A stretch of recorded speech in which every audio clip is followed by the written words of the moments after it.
حبايب قلبي، ازيكم؟ عاملين ايه؟ يا رب تكونوا كويسين وبخير ان شاء الله يا رب. النهارده بقى كده فيديو جديد ان شاء الله يعجبكم وتستفيدوا منه. بس قبل ما تكملوا عايزاكم تحطوا لايك عندي وتشتركوا في القناة وتدعموني بكومنت حلو كده زيكم ولايك. بصوا يا حبايبي، بقى النهارده الفيديو بتاعنا هننضف المكنسة، وهقول لكم كده على كم مكان يعني عرفتهم بالصدفة.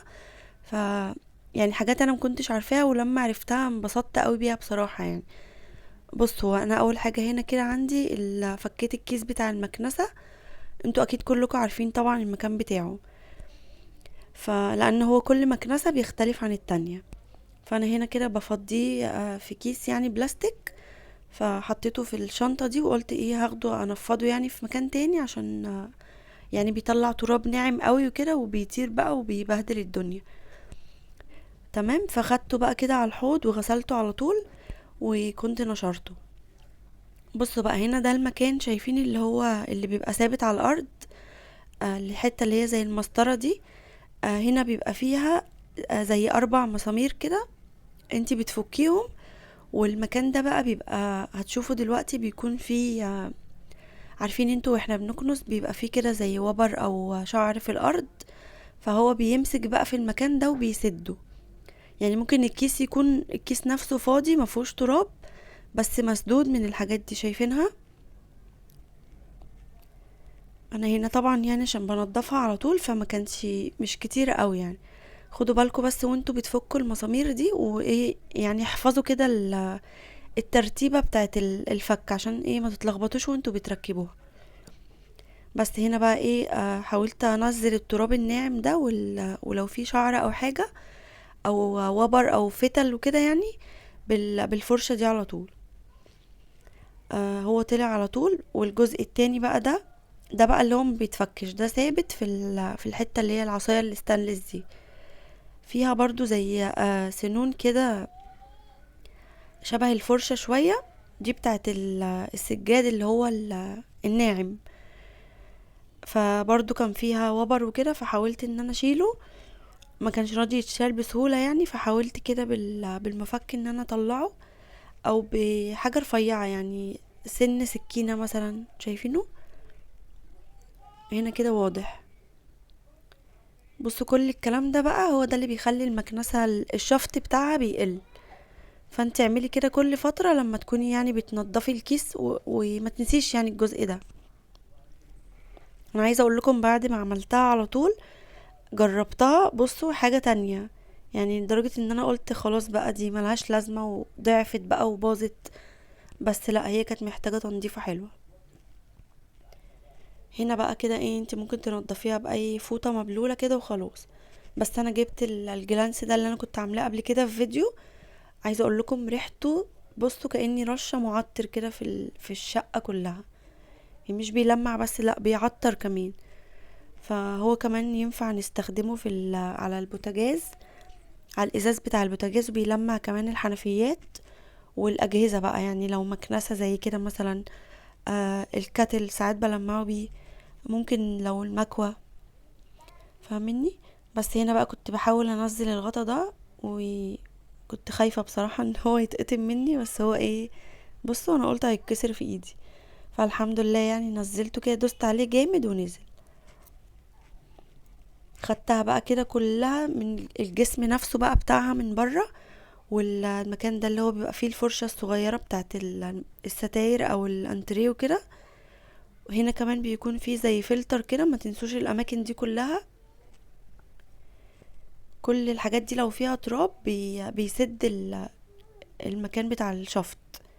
فمهم قوي يعني ان احنا ننضف كل جزء كده فيها.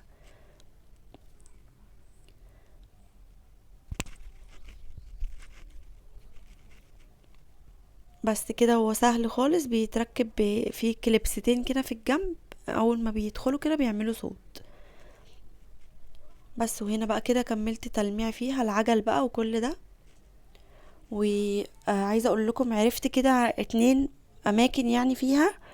انا كنت دايما لما بخلص كنز بروح ركناها كده ايه في اي جنب كده، جنب كرسي او جنب سرير مثلا، والخرطوم بيبقى سايب على الارض كده، فكانت بتضايقني قوي بصراحه. فهتشوفوا دلوقتي الاماكن اللي انا هقول لكم عليها. عايزه اقول لكم فرحت قوي بيهم والله.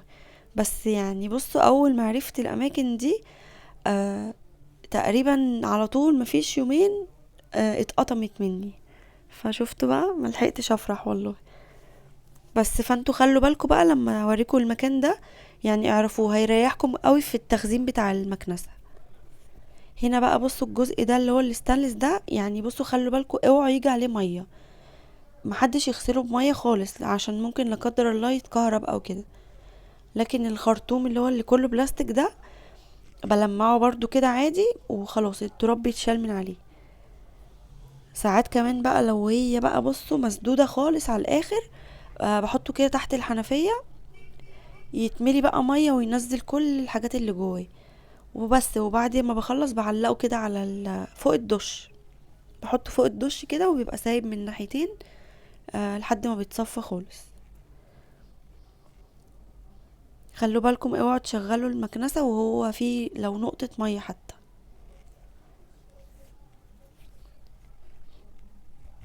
بس هنا كده بقى رجعت اهو الوش بتاعها ده، في سوست كده بحطها الاول وبعدين برجع الجزء التاني الاخير ده اللي بيبقى على الارض.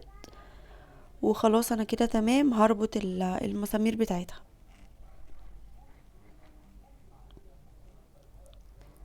جربوا بقى الطريقة دي لو انتوا مثلا منضفين الكيس وبرضو مش بتشفط، يعني جربوا الطريقة دي صدقوني والله هتدعولي.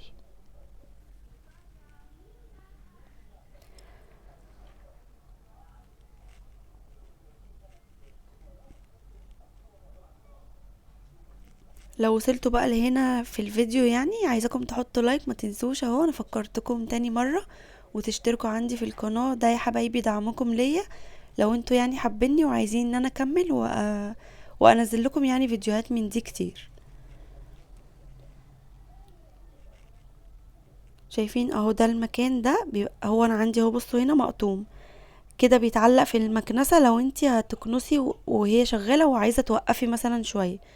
واللي ورا ده خلاص بقى لما انتي بتخزنيها كده بصوا وبتركنيها بقى ايه جنب الحيطة كده خلاص تمام. لكن الجنب التاني بتتعلق فيه وهي نايمة. فاهميني؟ يا رب اكون عرفت اوصل لكم الفكرة. طلعوا بقى المكنسة بتاعتكم كده وبصوا فيها هتكتشفوا اماكن كده كتير. كده تمام خلاص، كان الكيس بتاعها نشف شايفينه بقى زي الفل. كان مليان برضو وبر وحاجات كده مش حلوة، فاهو نشف خلاص. بس بضم بقى الكيس كده زي من الجنبين كده وخلاص بدخل فيه الحتة اللي شبه المسطرة دي. سهلة قوي وجربوا يعني. بس اهم حاجة لما تفكوا حاجة من مكانها احفظوا كده ايه الترتيبة بتاعتها ازاي.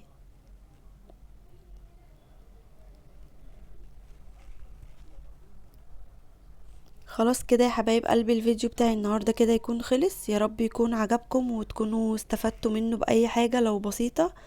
آه استنوا بقى ان شاء الله الفيديوهات اللي جاية هتعجبكم بإذن الله، وما تنسوش الاشتراك عندي. ويلا يا حبايب قلبي، باي باي.